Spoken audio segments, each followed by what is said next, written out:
Lembra lá no Evangelho de João, quando a mulher samaritana conversando com Jesus, disse assim: "Ó Senhor, eis aqui este poço que Jacó nos deu, e nós tomamos água daqui, isso quer dizer que tem uma água que é melhor do que essa."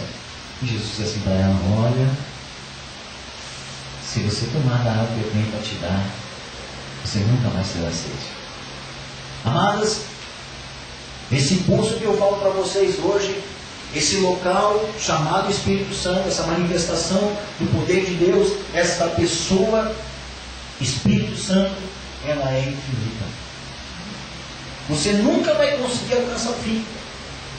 Então não basta apenas uma visitação, não basta apenas receber o Espírito Santo. Mas o interessante é que a palavra de Deus, ela fala, lá no livro de Efésios, capítulo 5, ela fala assim: "Não vos embriagueis com vinho, mas sede cheios de quê? Do Espírito Santo." Então, quando nós falamos em palavra de Deus, e se a palavra de Deus diz isso, então não basta apenas uma visitação. A Bíblia está nos dizendo que nós podemos nos encher do Espírito Santo. E uma vida cheia do Espírito Santo, oh glória a Deus, ela é diferente. Um tempo atrás, nós estávamos lá em casa assistindo um DVD, e quando nós começamos a ouvir aquele pastor falar, era um pastor que já tem mais de 80 anos de idade. Quando nós ouvimos aquele pastor falar, eu disse assim para a Rosa, no início da pregação, ele não estava nem pregando, ele não tinha lido nada. Ele estava começando a ministrar, eu disse assim para a Rosa: eu queria ter esse homem almoçando na nossa mesa.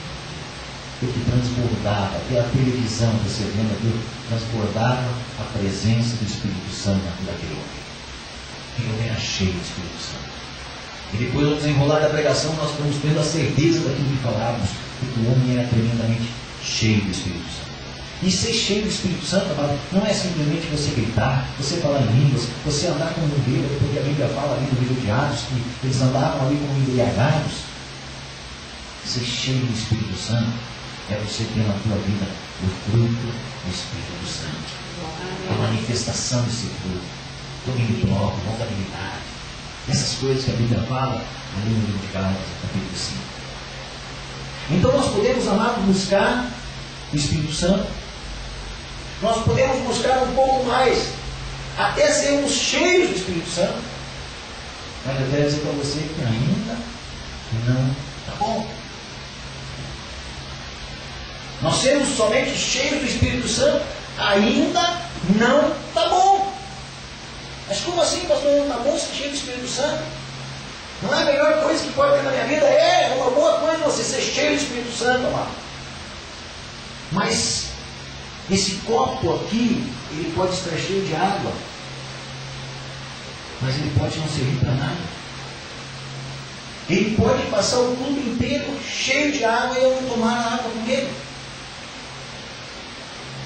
E assim muitas vezes nós temos várias coisas na nossa casa que nós corremos atrás, que nós lutamos para ter, e depois que temos fica lá como um enfeite na parede, e muitas vezes o Espírito Santo ele está sendo um enfeite na vida das pessoas.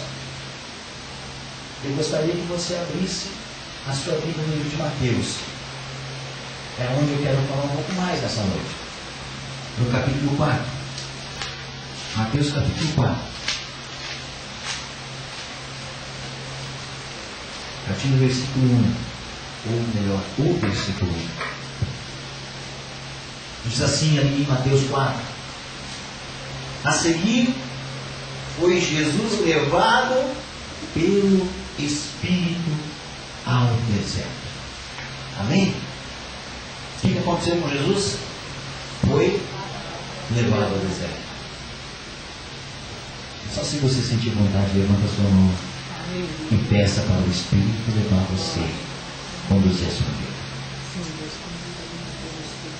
Amadas, mais importante do que você buscar o Espírito Santo, mais importante do que você ser cheio do Espírito Santo, é você ser dirigido pelo Espírito Santo. Jesus foi dirigido pelo Espírito Santo. Quantas pessoas nós conhecemos que são cheias do Espírito Santo, mas não são dirigidas pelo Espírito Santo? Jesus, além de ser cheio, era dirigido. E aqui nesse texto, a Bíblia diz que ele foi dirigido, ele foi levado pelo Espírito Santo para onde? Para o deserto. E eu quero dizer para você uma coisa, amado. É lá no deserto que você vai se encher mais e mais e mais e mais dele.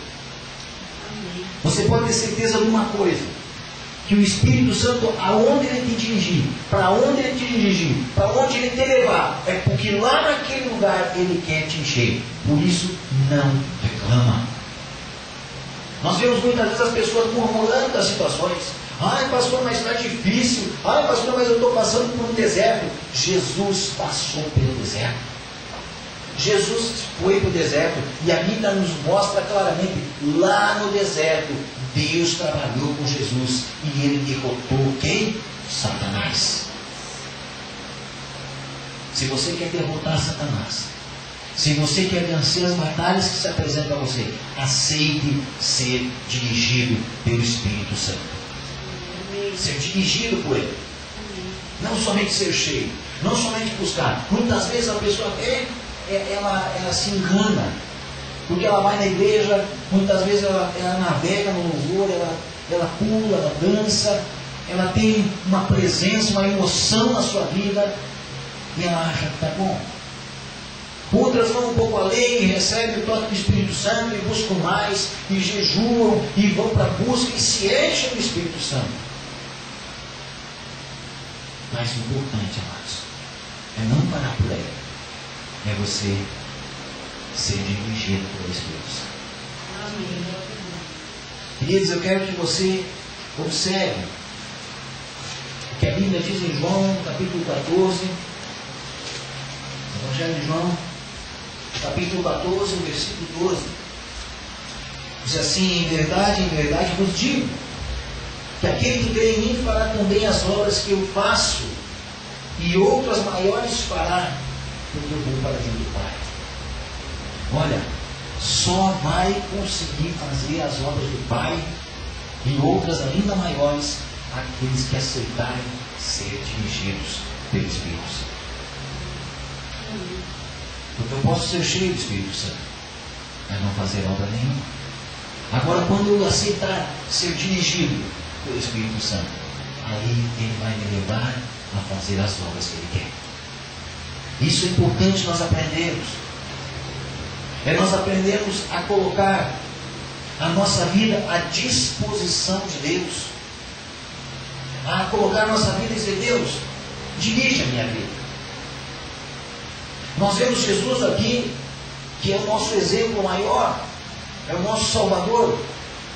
Ele dizendo para Deus dirigir a sua vida, quando ele está no instante mais derradeiro, talvez o maior deserto da vida de Jesus foi quando ele estava ali no jardim do Getsemane, ali quando ele está sofrendo, a Bíblia diz que chega a correr sangue, a pingar sangue dele, e ele diz para o Pai: Pai, se for possível, passa de mim esse cálice, mas seja feita a tua vontade. Seja feita a tua vontade, Pai, significa: Deus, dirija a minha vida, Pai, eu quero fazer a tua vontade, eu quero ser dirigido por ti.